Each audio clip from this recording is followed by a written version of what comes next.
पदार्थाच्या व्यसनाबद्दल जनजागृती. Awareness on drug abuse substances. Construction क्षेत्रामध्ये खूप मोठ्या संख्येत वर्कर्स काम करतात आणि यापैकी बहुतेक वर्कर्स गुटखा, सिगरेट, बिडी, तंबाखू, जर्दा, खैनी आणि दारू यासारख्या अंमली पदार्थांचे सेवन करतात. एकदा ही सवय लागली की माणसाच्या आरोग्यावर, त्यांच्या सहकाऱ्यांवर आणि कुटुंबातील सदस्यांवर त्याचा वाईट परिणाम होतो. सिगरेट, तंबाखू, गुटखा आणि दारू यासारख्या गोष्टींचा नशेसाठी सर्वात जास्त उपयोग केला जातो. तुम्हाला माहिती आहे का, या पदार्थाच्या सेवनामुळे तुमचे शरीर, तुमचे काम आणि तुमच्या आजूबाजूचे लोक यावर काय परिणाम होतो? आरोग्यावर परिणाम.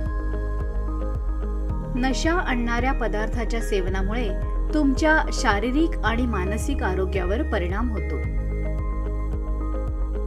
या पदार्थांमधून शरीरात जाणाऱ्या शेकडो रसायनांमुळे हृदय, मेंदू, फुफ्फुस, यकृत इत्यादींचे कार्य नीट होत नाही.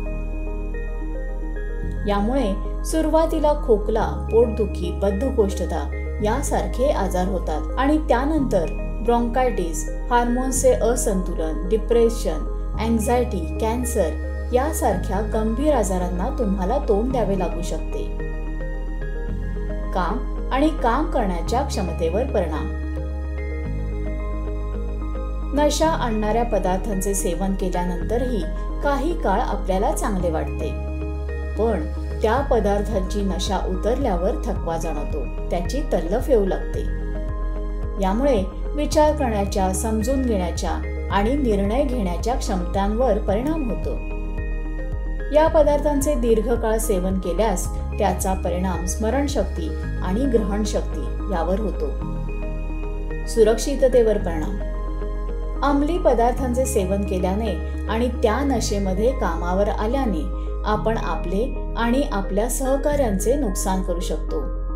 धूम्रपान केल्याने फक्त स्वतःचेच नुकसान होते असे नाही, तुमच्या आजूबाजूला असलेल्या लोकांच्याही फुफ्फुसात धूर जाऊन त्यांनाही त्याचा त्रास होतो. नशा केल्याने शरीराचे संतुलन बिघडते आणि अशी व्यक्ती पडण्याची भीती कायम असते. यामध्ये दुखापत होण्याची, एखादा अवयव तुटण्याची किंवा जीव जाण्याचाही धोका असतो. याचा परिणाम कळत नकळत आपल्या कुटुंबावरही होतो. अजून काही समस्या. अंमली पदार्थांच्या सेवनाने कुटुंब आणि मित्रांसोबतच्या संबंधामध्ये तणाव निर्माण होऊ शकतो. त्यासोबतच नोकरी गमावण्याचा धोका असतो. आर्थिक आणि कायदेशीर अडचणींनाही तोंड द्यावे लागू शकते. आपण काय केले पाहिजे? आरोग्याची नेहमी काळजी घ्या. व्यसनामुळे आरोग्याचे नुकसान होते. सहकाऱ्यांना याबाबत सावध करा. व्यसन सोडवायला त्यांना मदत करा. व्यसन सुटू शकते का? हो, नक्कीच. अंमली पदार्थांचे व्यसन सोडवता येऊ शकते. यासाठी खालील गोष्टी लक्षात ठेवा. व्यसन सोडवण्याबाबत लोकांचा स्वतःवर जास्त विश्वास असतो.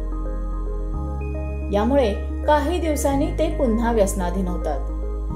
पण तुम्ही दृढ निश्चयासोबतच डॉक्टरांचा सल्ला आणि निकटवर्तीयांचा पाठिंबा घेतला तर व्यसन सुटण्याची शक्यता वाढते. इतरांना अंमली पदार्थांच्या सेवनाबाबत सावध करा. यामुळे होणाऱ्या हानीबद्दल लोकांना सांगा. व्यसन सोडवण्यासाठी प्रयत्न करत असेल तर त्यांना सहाय्य करा. गरज असल्यास व्यसनमुक्ती केंद्रात प्रवेश घेण्यासाठी त्यांना मदत करा. त्यांच्या उपचारासाठी आणि शंका समाधानासाठी राष्ट्रीय टोल फ्री मोबाईल नंबर 1800-110031 यावर तुम्ही कॉल करू शकता. त्यामुळे त्यांना त्वरित मदत मिळू शकेल. वर्कर्स कमी वयात कन्स्ट्रक्शन साइटवर काम सुरू करतात आणि याच वयात ते अशा पदार्थांचे सेवन सुरू करतात. हे व्यसन सुटू शकते, फक्त तुमचा निश्चय दृढ असला पाहिजे.